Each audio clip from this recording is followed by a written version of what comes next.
Carnales de Calibre 45, y bueno, tenemos la oportunidad de platicar con una gran banda que muchos de ustedes hicieron lo posible para que estuvieran aquí y hoy están aquí. Estamos hablando de The Razorlight. First of all, thank you very much for your time at this interview. Hello, how you doing? Pretty good. It's great the way that you get to here. I mean, because all the fans are asking for 6 months like that. It's like magic, you know, and it's really a satisfying thing because, you know, from just going on our MySpace site, sort of, you know, 6 months ago, something like that, there were like 6 fans here in Mexico who started this Razorlight in Mexico campaign, and you know, they were like, "When are you coming to Mexico? Please come to Mexico, please." Please. I wrote them back just saying, you know, we'd love to come if you can make enough noise about it, then we'll definitely come, and more people started doing it, started, you know, making noise about it, and we're here.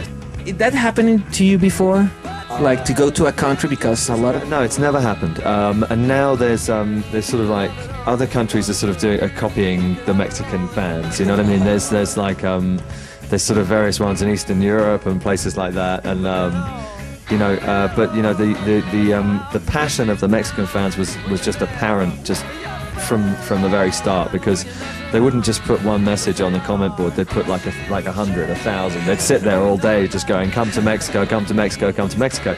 Hey, and when somebody asks you like that, you can't really refuse, you know? So.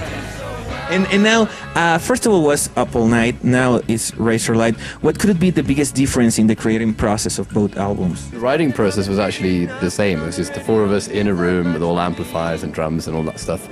And yeah, we just kind of wrote the songs. You know, John would come in and have like a skeleton of a song, just go like, "Yeah, here's like the chords, this is like the melody," and then we just play it over and change it, and then, you know, after several hours and hard work, it would be a Razorlight song.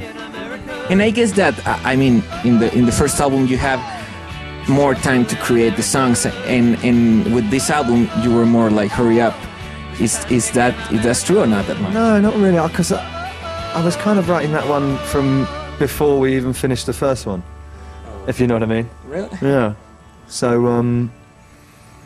it was quite a long time in the writing, you know, for sure.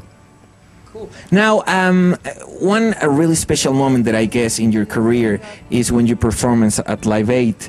How was the experience of playing in Live 8? It was great, you know. It was really great to do something like that, to try and make a difference to the world, and to try and highlight the work of people who do great work for charities because they want to make the world a better place.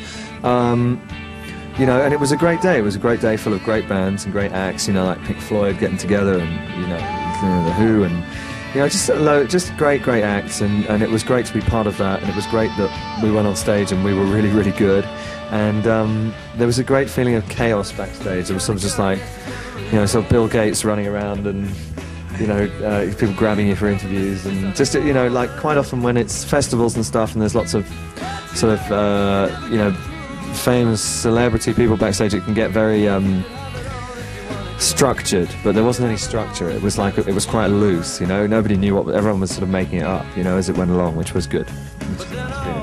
Now, like you were saying, you have playing with a great band that is The Who.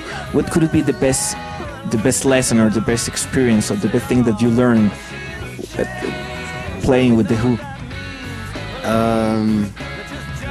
I don't know, it's one of those things you can't really put your finger on. You just watch it and go, it's just insanely good. You can't really put your finger on why it is that good, but you just stand and watching it and just go like, that's exactly what we should be doing. So yeah, it's hard to like kind of put it in words. You just kind of have to watch it and take it in, and then just, you know, yeah, just remember it, and then kind of make sure that when you play yourself the next time, you channel your energy from like the same source. Hard to explain. It's important that like this kind of band that have a lot of years doing great music make a space for young bands. I mean, probably in years you're going to do the same with a band that are going to start at that point. Yeah, I mean that's music, that's inspiration. It's carrying a torch and passing it to people. You know what I mean? It's that's always the way. There's always going to be new bands. There's always going to be old bands, and You know, that's how it works. I wanted to know what Roger Daltrey did before he went on stage at the Isle of Wight.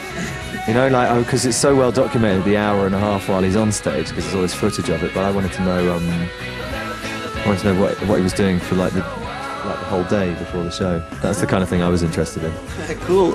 And now the new single is "I Can't Stop This Feeling I've Got," right? Right. Yeah. What is the most important thing that you want to express with that song? It's a song about finding out who you are and being yourself, I suppose.